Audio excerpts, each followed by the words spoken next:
You mentioned in one of your last talks that petroleum wasn't what we thought it was, that it wasn't a fossil fuel, that it didn't come from fossil animals. Yeah. Is it just a mineral? Is it a mineral like any other mineral? Is that how it, what would you say? How did it, what's the origin of You see, petroleum? when they first found petroleum, because they were beginning to make motors and needed on axles of wheels on railroad trains and all that sort of thing, and remember trains started in the beginning of the 19th century, then oil went from just a lubricant to a fuel, and it made it valuable. And Rockefeller happened to be the smartest man in the business at the time, but he made most of his money, or much of it, off the transport of the petroleum as well as selling it. But one thing they realized was, because oil is putting a price on oil is like putting a price on a pail of water. You know, there's no initial cost. It's in the ground, and in those days they were, some of it, almost what you'd call surface mining the oil. They didn't go down deep.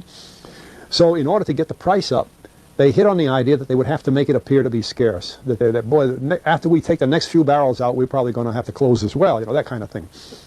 A very fortuitous event. In 1892, there was a convention in Geneva of scientists to determine what organic substances are.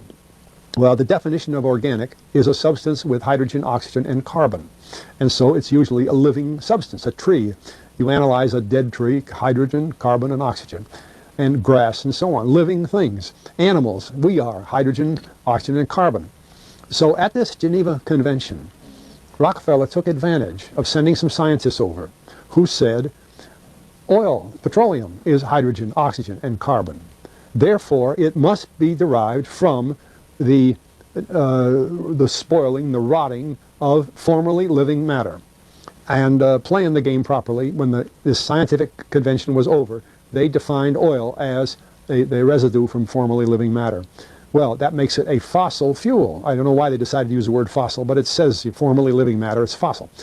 Well, of course, today, and another thing we should know is that there has never been a fossil, a real fossil, found below 16,000 feet.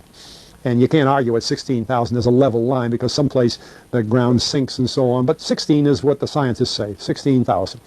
We mine oil, or we drill for oil, at 30,000, 33,000, 28,000 every day of the week. So right there, we rule it out that it isn't fossil fuel.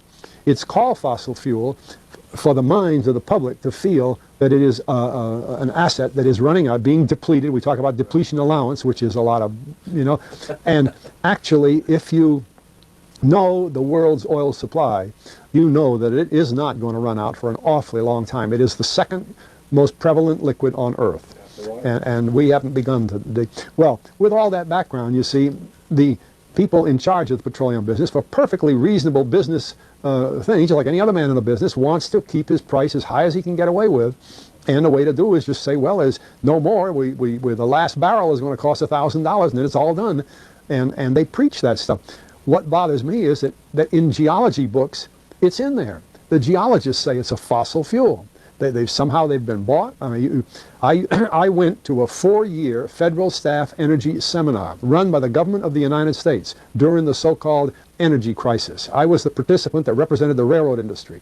The airline industry was there.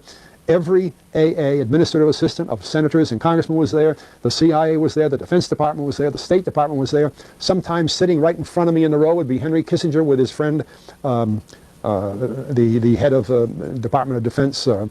That's too bad, I can't put the names with them. But anyway, people like that, top men in the government, sitting there listening to the Federal Staff Energy Seminar.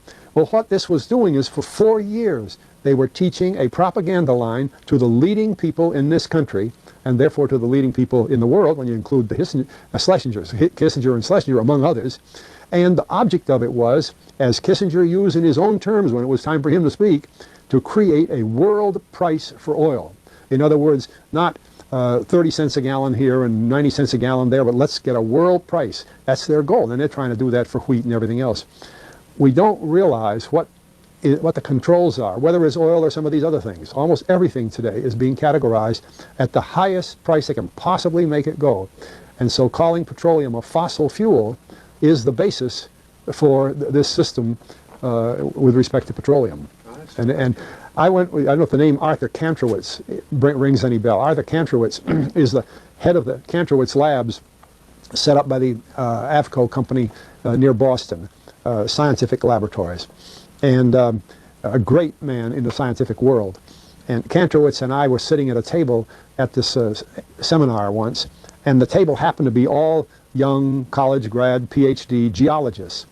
And so just to get a conversation started, I turned to Kantrowitz and I said, Arthur, what do you think about this foolishness of these speakers talking about fossil fuel?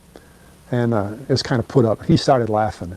He said, you know, that gets me. He says, I don't have a geology degree, but he had 1,000 other degrees. And he said, I don't understand. He said, you'd think that these heads, these other fellows at the table, we did it on purpose, start listening, you know. And he asked, he said, are you gentlemen? He says, you're here at the meeting. Are you gentlemen by any chance geologists? And one fellow, yes, I am. And the other, yeah. He said, well, why don't you tell me? He said, why is oil? You know, and he went on like that. We brought the house down because nobody could argue with Kantrowitz. He like Einstein. People aren't going to, and he told him right there, he said, just drop it. But it's in all the books and in all the papers. But it started from that strange meeting in 1892, a scientific convention. I have a big, thick scientific encyclopedia put out by the Divan Ostrand Company that's about 15 years old now, but it has the whole story of the conference. It doesn't have the Rockefeller part, but it has the whole story of how they straightened out organic chemicals and how it was all figured, and they've got petroleum right in there. Amazing.